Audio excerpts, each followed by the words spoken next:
আসসালামু আলাইকুম। আজকে আমি চিংড়ি মাছের গিলো দিয়ে পাতাকপি ভাজি করব আর মুসুরির ডাল, লাউ শাকের ডাঁটা, টমেটো দিয়ে চরচড়ি করব। চিংড়ি মাছের গিলো দিয়ে পাতাকপি ভাজি করব। তেল দিয়ে দিলাম 2 টেবিল চামচ, পেঁয়াজ কুচি 2 টেবিল চামচ। এতে আমি শুকনো মরিচ দিব না, কয়েকটা কাঁচামরিচ দিয়ে আমি হালকা একটু কাঁচামরিচ পেস্টে আমার হালকা ভাজা হয়ে গেছে। ভাজবো না, এখন দিয়ে দেবো চিংড়ি মাছের গিলো।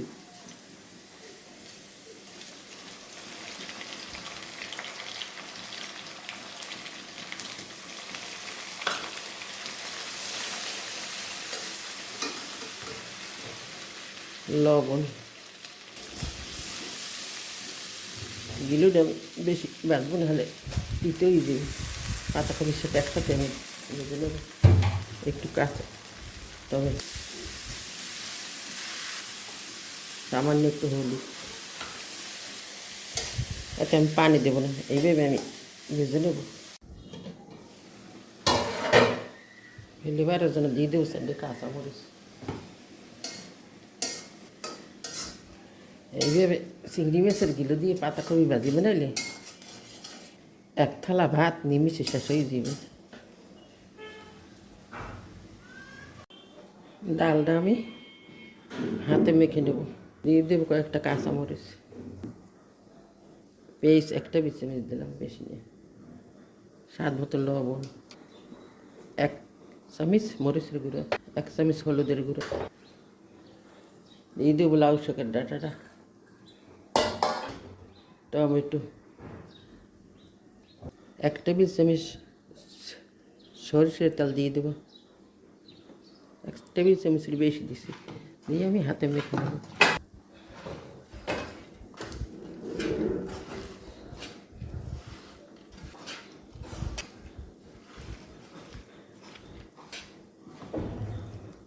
রসুন কুচি 2 টেবিল চামচ দিয়ে দিলাম।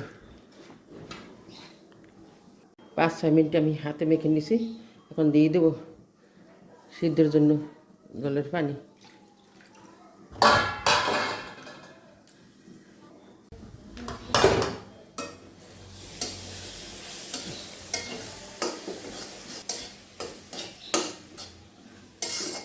সুন্দর একটা ফ্লেভার, সিদ্ধ হয়ে গেছে।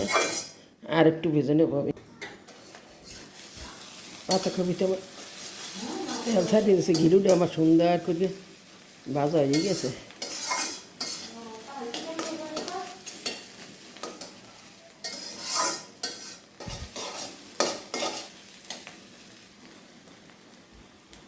এখন আমি তুলে নেব, বেশি ভাজলে তিতে লাগবে। এখন ডাল দিয়ে আমি ভালোভাবে সিদ্ধ করে নেব, সিদ্ধ হওয়া পর্যন্ত অপেক্ষা। বড় করলে আস্তে করে সিদ্ধ করে নেব।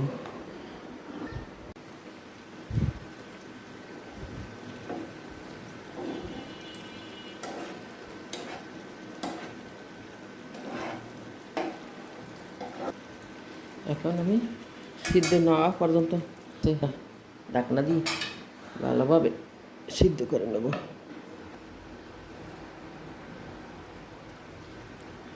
আমি এইভাবে ডাকটার ছিদ্রটা বন্ধ করে দেব আস্তে আস্তে সিদ্ধ করার জন্য। আমি 20 মিনিটের মতন এভাবে বাফে জাল দিয়ে নিছি। সুন্দর একেবারে সিদ্ধ হয়ে একাকার হয়ে গেছে সব কিছুই। এটা আমি ভাঙবো না। এখন দিয়ে দেবো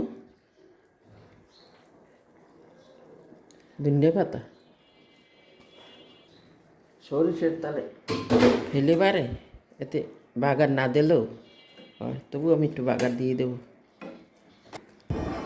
এখন আমি বাগার দিয়ে দেবো। আমি এখন তেল দিয়ে দেবো 1 টেবিল চামচ।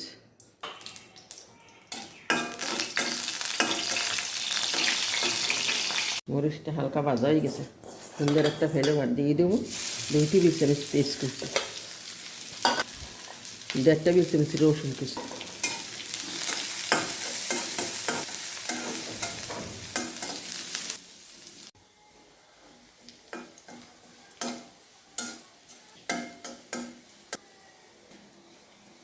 বাগারটা আমার হয়ে গেছে, আমি আর লাল লাল করবো না, আচ্ছা একটু তিতে লাগবে।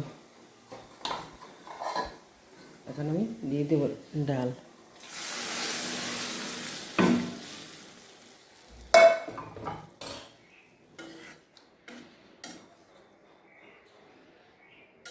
লালটা আমি ভাঙবো না।